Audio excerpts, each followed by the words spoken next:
오늘 하나님께서 우리에게 주시는 말씀은 사무엘상 22장입니다. 사무엘상 22장. 사무엘상 22장 1절서부터 23절 말씀입니다. 오늘 봉독은 앞부분과 뒷부분 같이 교독하는 것으로 합니다.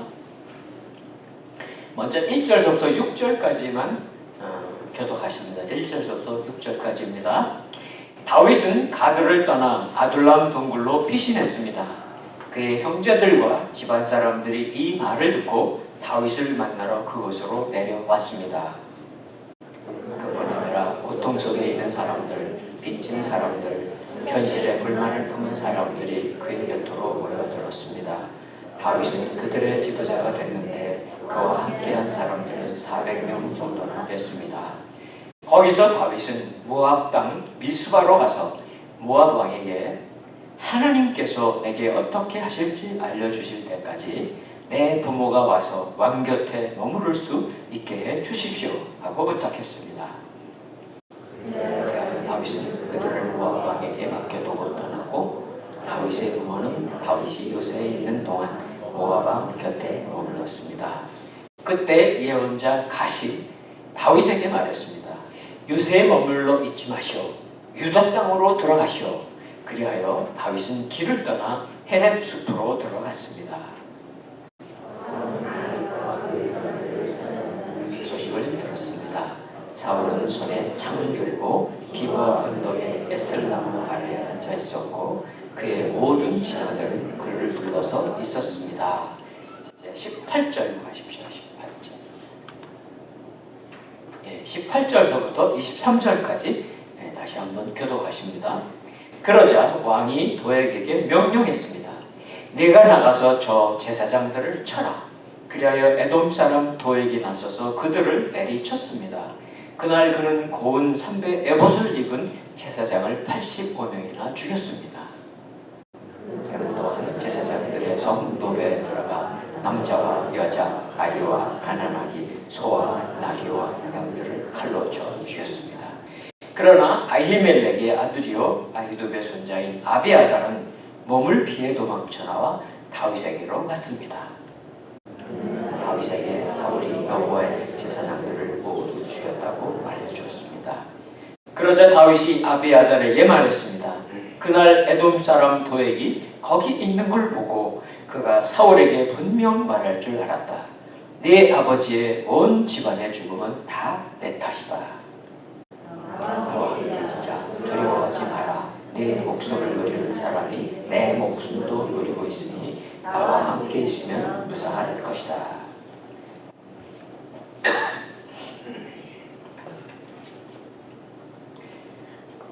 다윗은 골리앗을 물맷돌로 쳐서 이긴 그 시간서부터 일약 이스라엘의 유명하고 또 놀라운 그런 사람이 됩니다.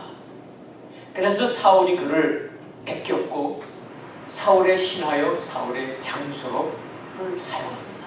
백부장, 천부장 이렇게 해서 계속 차례차례 승승장구하고 있었습니다. 하나님께서 다윗을 왕으로 기름 세웠잖아요.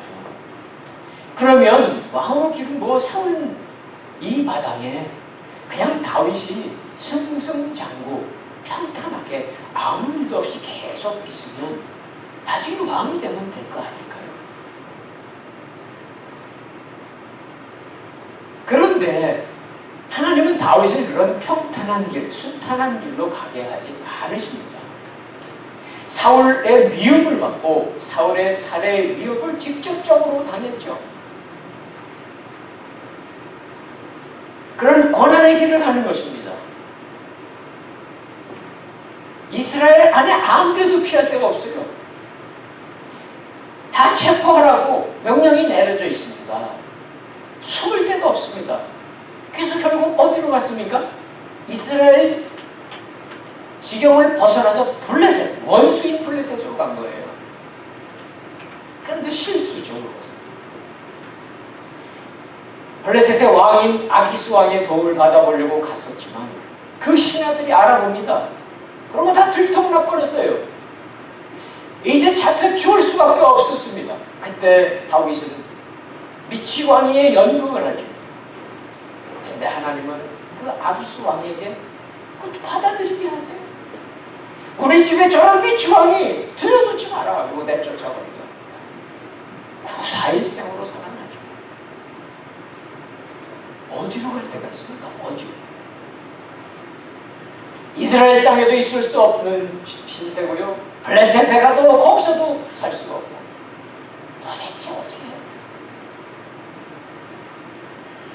왕으로 기름 부음을 받았다고 하지만 이 시간 이후로 다윗의 생애는 엄청난 10몇 년에 이르는 고난이 이제 이어집니다. 고난의 시작입니다.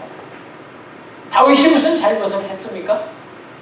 너무 억울해요. 왜 하나님은 이런 난관 속에 들어가게 하십니까? 그것은요, 하나님의 큰 섭리예요. 뿐만 아니라 우리 모든 인생이 그래요. 신자이든 불신자이든 다 그래요. 여러분 자신을 보든 아니면 믿지 않는 불신자 바깥의 세상에 있는 사람 누구를 보든 승승장구하는 사람 물론 없거든요. 계속 평탄한 사람 물론 없거든요. 평탄한 시간 속에서는 배울 수 있는 게 그렇게 없습니다. 별로 없습니다. 잘 배울 수가 없습니다. 고난을 통과하는 거죠. 어떠한 인생도 그러할진데 하나님이 택한 사람 다윗은 고난을 통과하면서 한 계단 또 그 다음 고난 통하면 또 한 계단 올라가는 거예요. 그것이 바로 다윗을 향한 계획이고요. 오늘 우리들도 똑같습니다. 여러분 신앙생활에서 나는 평탄한 일로만 하겠다. 나는 항상 좋은 일만 있어야 된다. 잘못된 겁니다. 그런 일은 없습니다. 하나님은 분명히 말씀하셨죠. 다윗이 샘플이고요. 우리에게 말씀하세요. 사랑하는 자녀에게 매를 드시는 하나님. 여러분도 여러분의 자녀를 키울 때 그렇게 하시지 않으셨어요? 피할 수 없는 거예요. 왕이 돼야 되기 때문에 더한 거예요. 고난 중에 고난을 통과해야 됩니다. 그것이 다윗의 어떻게 보면 통과해야 될 길이었던 거예요. 1절 같이 읽습니다. 1절 시작. 다윗은 가드를 떠나 아둘람 동굴로 피신했습니다. 그의 형제들과 집안 사람들이 이 말을 듣고 다윗을 만나러 그곳으로 내려왔습니다. 갈 수 있는 데가 없어요. 이스라엘 땅도 갈 수 없습니다. 블레셋에 들어갔다 쫓겨났습니다. 간 곳이 어딘가 하면요, 이스라엘하고 유다 사이에 경계선이에요. 경계선. 옛날에는 그렇게 국경이 딱 정해져 있지 않습니다. 우리 여기 티juana 가면 장벽이 있잖아요. 그런 게 없었어요. 옛날에는. 군대도 그렇게 상설군이 있었던 것도 아니에요. 대강 이렇게 마을 단위로 해서 여기는 이스라엘 땅, 여기는 블레셋 땅이니까 그 중간에 광야가 있었던 거예요. 그 중에 사람 살기에 아주 척박한 광야 중에 동굴로 피신합니다. 아둘람. 이 아둘람이라는 동굴을 기억해 주세요. 기억해 주세요. 아둘람은 다윗의 잊을 수 없는 그러한 장소일 뿐만 아니라 그가 왕으로 되기 위한 그 발걸음의 시작이 되는 것이 바로 아둘람. 이 아둘람 동굴의 시간이 몇 년을 갔는지 성경은 기록하지 않지만 상당한 기간을 갑니다. 힘듭니다. 비참합니다. 근데 오늘 1절에 보니까 다윗의 형제들도 또 집안 사람들도 부모님들도예요. 다 다윗에게 올 수밖에 없습니다. 베들레헴에 살았었죠. 그들은. 베들레헴에 살면 사울이 그냥 놔둘까요? 다윗이 나타나게 하는 방법은 간단하죠. 부모님 붙잡아놓고 너 안 오면 그렇죠. 안 오면 뭐 어떻게 된 거야? 부모님도 왔어요. 형제도 왔어요. 아둘람 동굴은 어떤 곳일까요? 집 아닙니다. 맨 땅입니다. 찬 땅입니다. 캄캄한 동굴 속입니다. 춥기도 합니다. 그 불편한 곳에서 부모님도, 연로하신 부모님도 같이 살아야 돼요. 형제들도 같이 살아야 돼요. 얼마나 미안하겠습니까? 다윗이 나 때문에 우리 부모님이 이 추운 땅바닥에서 깔자리도 없는 곳에서 어떻게 지내는가? 얼마나 마음이 왕도 살려기 힘든 것인데 다윗은 왕이 되어야 될 사람 아니에요. 왕 기름 부어주셨잖아요. 어떻게 이렇게 당하게 하십니까?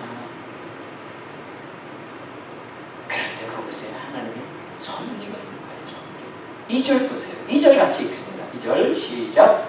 그뿐 아니라 고통 속에 있는 사람들, 빚진 사람들, 현실에 불만을 품은 사람들이 그의 곁으로 모여들었습니다. 다윗은 그들의 지도자가 됐는데 그와 함께한 사람들은 400명 정도나 됐습니다. 저는 400명을 먼저 생각해요. 야, 이거 바보 되겠을까? 우리 100명도 안 되는 애들 다 합쳐서 100명도 안 되는 그래서 얼마나 힘들어. 밥 한 끼 먹이느냐. 자, 이 당시에 사울의 통치가 정의가 흐르고 공의가 흐르고 아니었습니다. 그래서 그런 자세한 내용을 안 기록하고 있죠. 보세요. 고통받고 있는 사람들, 뭐 잘못했든 잘했든 빚진 사람들, 현실에 불만 품은 사람들, 갈 데가 없는 사람들입니다. 그 사람들이 모여들었어요. 다윗이 동굴에 있다는 소문을 듣고 왔는데 이렇게 많이 모여드는 거예요. 그것이 바로 아들람 공동체입니다. 모인 사람들, 여기 나와 있는 그대로 참 원통하고 분하고 억울한 사람들이 다 모였습니다. 제대로 인간 대접 받지 못하는 사람들이 모였습니다. 성품이 어땠을까요? 만만치 않았겠죠. 그렇죠? 고분고분하지 않았겠죠. 한이 많고 거칠고, 그러니까 요즘으로 말하자면 홈리스들이 홈리스. 샌디에고는 홈리스 꽤 많았습니다. 홈리스, 고압지졸. 그러나 이것은 하나님의 선물이었던 거예요. 그동안에 다윗은 제가 지난번 설교를 들으셔서 아시겠지만 계속 사람을 찾아갔어요. 사람을 의지했어요. 사무엘도 찾아갔었잖아요. 살려주시죠. 끝이 아니었던 거예요. 그 다음에 아히멜렉을 찾아갔었어요. 빵어도 먹었죠. 진설병어도 먹고 왔었죠. 그 다음엔 심지어 블레셋의 아기스온까지 찾아갔잖아요. 다윗이 사람을 의지하고 찾아서 그렇게 하면 할수록 일은 꼬입니다. 꼬여. 점점 더 어려집니다. 그런데 이제는 어떻게 포기합니다. 의지할 사람이 아무도 없어요. 이제 의지할 분은 오직 여호와 하나님 한 분밖에 없잖아요. 그게 아들람이에요. 그게 아들람 성물이에요. 그럴 때 비로소 하나님이 물론 그냥 바로 연결해 주시지 않죠. 하나님의 길이 그때부터 준비되고 그 길을 가야 돼요. 하나님만 바라볼 수밖에 없었던 다윗. 그 동굴에 있는 신분은 무엇입니까? 다윗은 한때 잘 나가던 장수요, 잘 나가던 이스라엘의 신하였잖아요. 그런데 지금은 뭐예요? 지금은 떠돌이들, 실패자들의 우두머리 정도예요. 뭐 지도자라고 했지만. 세상에 내놓을 명함 아무것도 없어요. 우리나라 사람들은 명함이 복잡한 거 좋아합니다. 미국은 그런 거 없지만 명함에 보면 척척척척. 다윗이 물론 명함도 없지만 내놓을 게 아무것도 없네요. 명함이 없어도 여러분들은 뭐 내놓고 싶은 거 있을 거 아니에요. 걔도 나는 떳떳하게 이 정도 성공한 사람이야. 나는 그래도 이 정도 직장생활하는 사람이야. 그게 여러분의 정체성이 다입니까? 아니, 물론 여러분의 일부이긴 하죠. 그러나 그것은 다가 아닙니다. 우리가 실패했을 때라도 아무것도 내놓고 자랑할 것이 없을 때라도 하나님은 나의 아버지. 우리는 하나님의 자녀인 것을 잊으시면 안 돼요. 물론 세상 사람처럼 내놔봐야 안 받아주지만 우리는 떳떳하게 살아야 돼요. 하나님은요, 이 다윗이 아둘람 그 광야 동굴 속에 있을 그 시간, 거기에도 함께 계셨어요. 그리고 그 기간을 통하면서 하나님은 다윗에게 주신 약속, 그 엄청난 약속, 반드시 이루고 반드시 성취하시는 하나님인 것을 우리에게 알려주세요. 아둘람의 동굴로 찾아온 사람들은 세상에서 잃어버린 것이 많은 사람들입니다. 붙잡으려고 했겠죠. 다 놓쳤어요. 상처도 많았던 사람들. 그들이 모여서 400명이 됐다고 하지만 그게 무슨 공동체예요? 그게 무슨 조직이에요? 아무것도 내놓을 게 없는, 서로 부딪히고 서로 의견 틀리면 서로 싸우고 얼마나 그랬겠어요. 그런데 떠나질 못해. 그렇죠? 떠날 수가 없잖아요. 갈 데가 없잖아요. 갈 데가. 사랑하는 성도 여러분, 우리는 우리의 믿음의 공동체도 우리가 이렇게 한번 생각해 봐야 돼요. 교회라고 하는 공동체, 교회라는 공동체가 완벽한 성인 군자만 보이는 것 아닙니다. 오해하지 마세요. 저를 포함해서 다 아닙니다. 근데 왜 다른 사람 보고 왜 성인 군자냐고 그러세요? 그러지 마세요. 아둘람 공동체가 모여서 그들이 나중에 변화돼가지고요, 이스라엘 왕국이 된 거예요. 어떻게 오합지졸이고 홈리스인 그 사람들이 하나님의 나라를 만들 수 있습니까? 하나님이 하시죠. 그들이 한 게 아니에요. 내가 할 수 있는 게 아니에요. 우리 힘으로 할 수 있는 게 아무것도 없어요. 주님의 공동체는 부족한 사람들이 모이는 거예요. 우리 부족하니까 나왔잖아요. 우리가 부족한 게 아무것도 없고 세상에 떵떵거리고 다 잘하고 자랑할 수 있으면 아마 여기 올 필요 없었을 거예요. 세상에 와서 자랑해야 될 거예요. 그러나 오늘 우리는 이곳에 모여 있습니다. 하나님의 말씀을 듣기 위해 모여 있습니다. 혹시 우리가 좀 부족해도 오늘 우리가 살과 피를 나눴습니다. 그럼 그거에 맞게 우리가 살아갈 수 있다면 그 이상 없어요. 아무것도. 사랑하는 성도 여러분, 우리 주님이 살과 피를 주신 건 무엇일까요? 주님이 우리 안에 살고 싶다는 거고요. 주님이 약속해 주신 주님의 영, 바로 예수 그리스도세요. 성령님은 예수 그리스도시거든요. 그분이 우리 안에 살고 싶다는 거예요.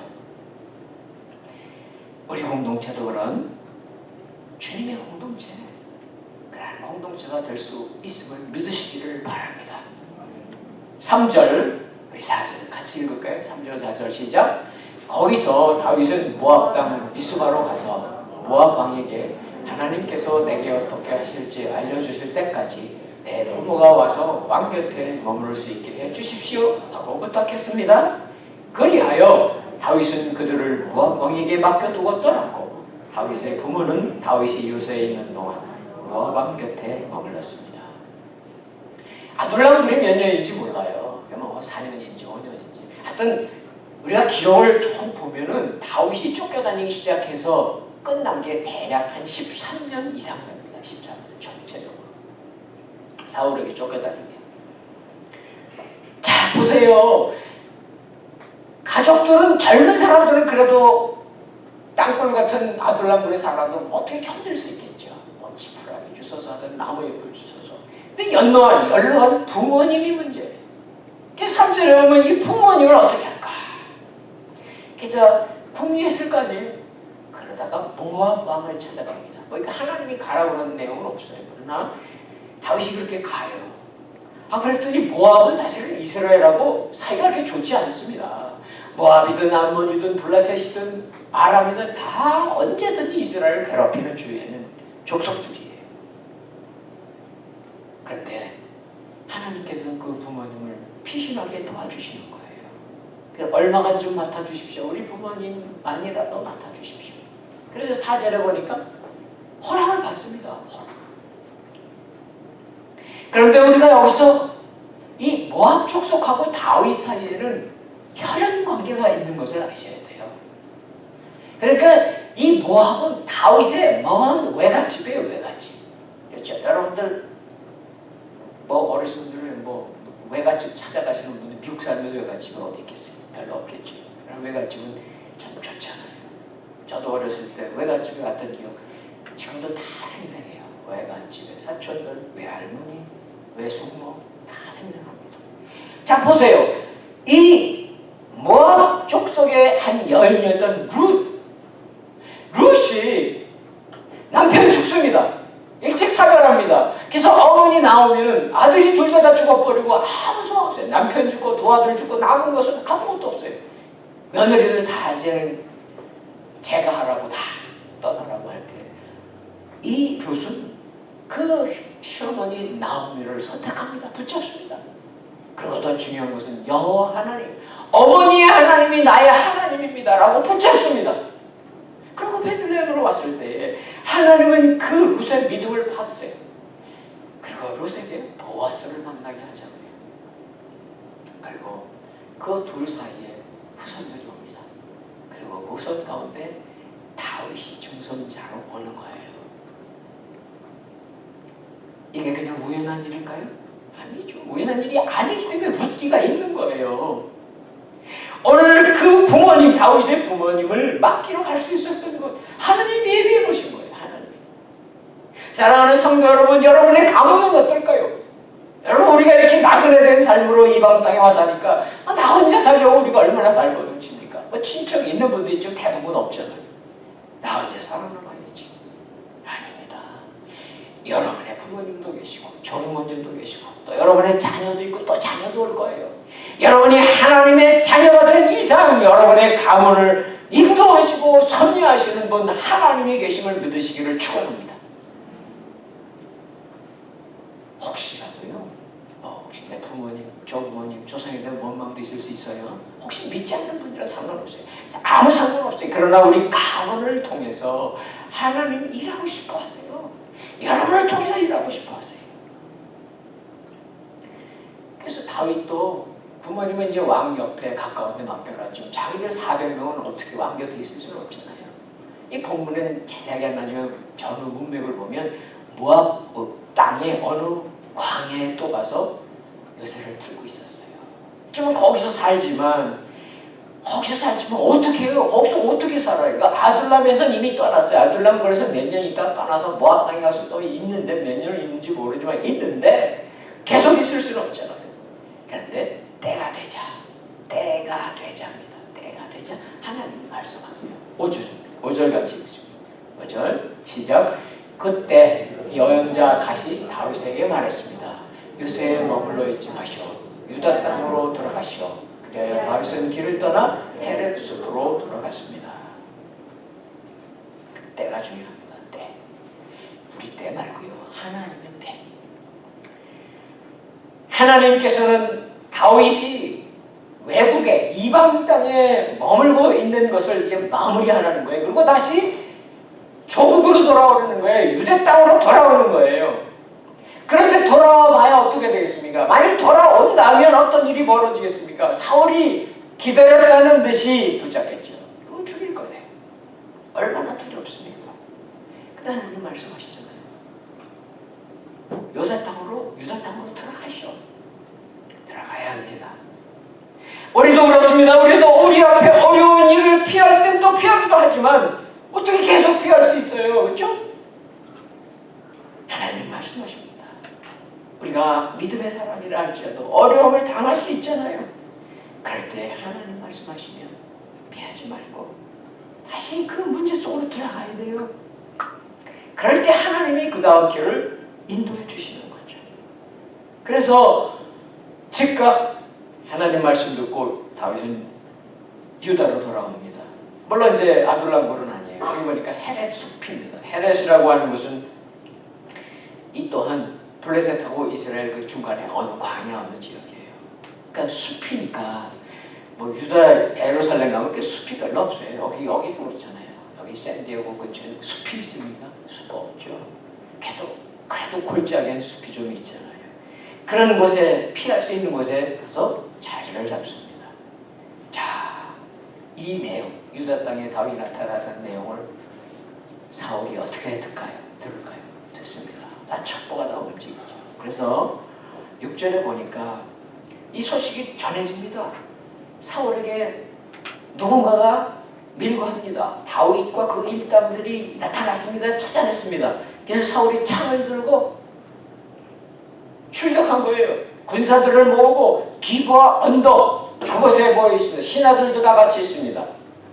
7절 8절에 보면 이 사울의 이야기가 이제 나타납니다. 이 사울의 얘기를 보면 정말 이 사람이 얼마나 이상한 사람인가를 알 수 있어요. 여기 보세요. 잘 들으라 베냐민 사람들아. 베냐민 지파라고 하는 것은 물론 12지파 중에 하나지만 사울왕 자신이 베냐민 지파입니다. 근데 이 기브온 지역이라고 하는 것은 베냐민 지역의 베냐민 지역. 그럼 거기 있는 사람들은 다 누구겠습니까? 최소한도 사울이 잘하든 잘못하든 그 사울의 말을 들어줄 수 있는 가장 가까운 인척들이에요. 인척들. 그들에게 말합니다. 이새의 아들 다윗이라고도 안 하죠. 성경에 이새의 아들이라고 하는 건요, 다윗을 깔아 뭉개는 내용이에요. 다윗 이름도 말하지 마. 그 형편없는 집안, 그 못된 집안, 그 집안 아들, 그 녀석이 도대체 밭을 줄 수 있겠냐, 포도원을 줄 수 있겠냐, 너희에게 천부장을 시켜줄 수 있겠냐, 백부장을 시켜줄 수 있겠느냐 하면서 자기 지파 동족 사람들을 설득하는 거예요.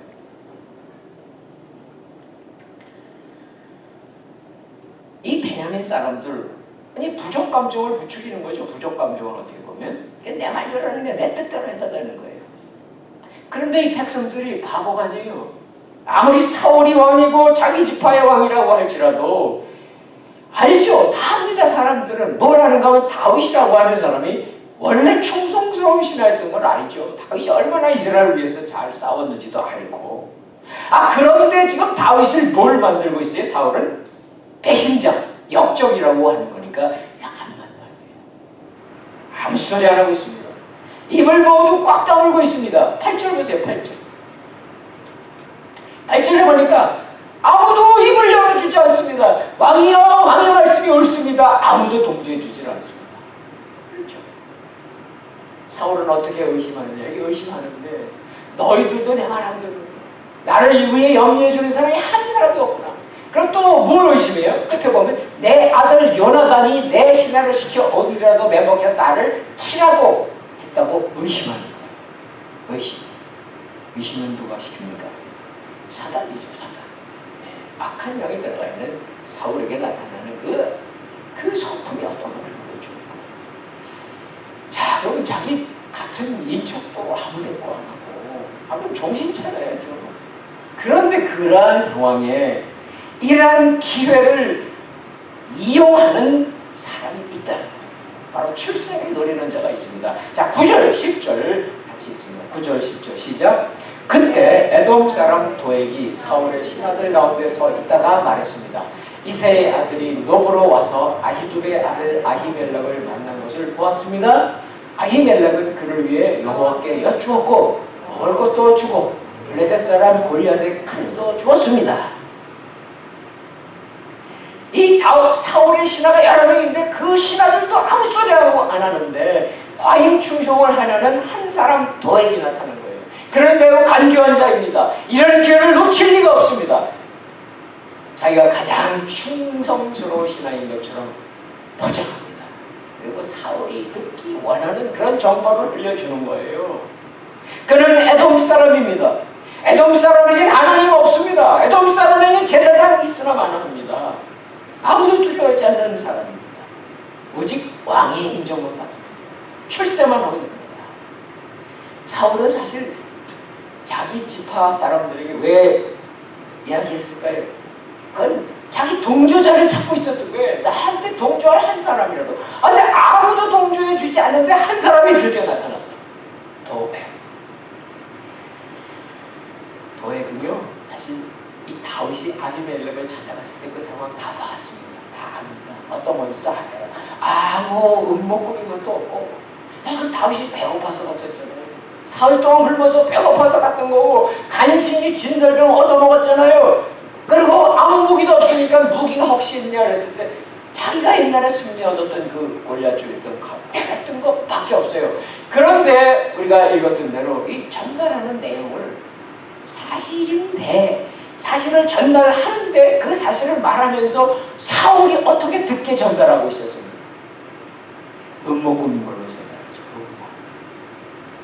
음모. 참 우리가 어떤 말을 전할 때 아무리 우리가 사실을 전한다 할지라도 이 말이 전해져가지고 어떤 영향이 나타날지 우리 잘 몰라요. 아무리 그것이 사실이고 나는 좋은 뜻으로 말했다고 하더라도 그 그 듣는 사람이 어떻게 그것을 활용할지 모른다는 말이에요.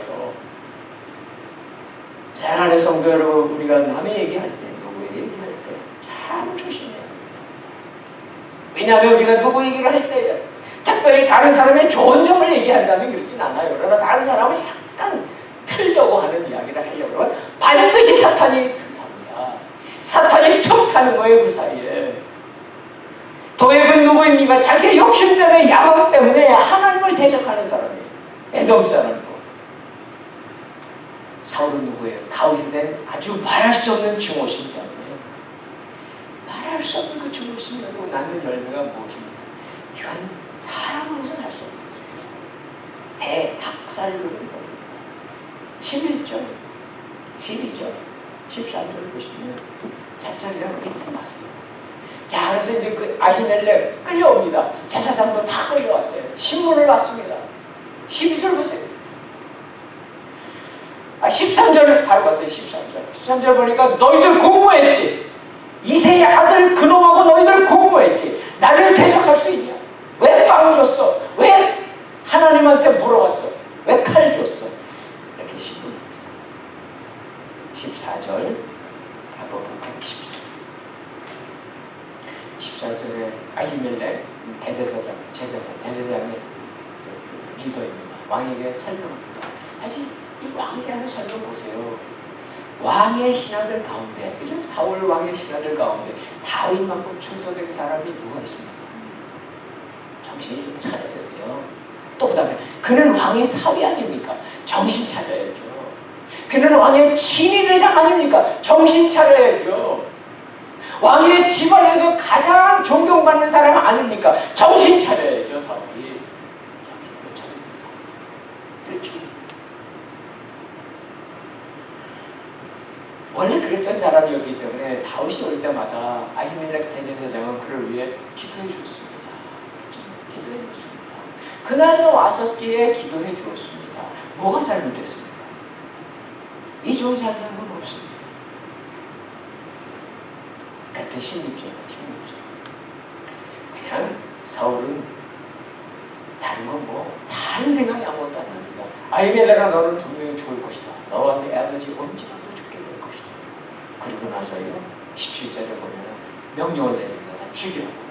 아히멜렉도 죽이고 대제사장도 죽이라고 명령을 내립니다. 누구에게? 호위병들에게 명령을 내립니다.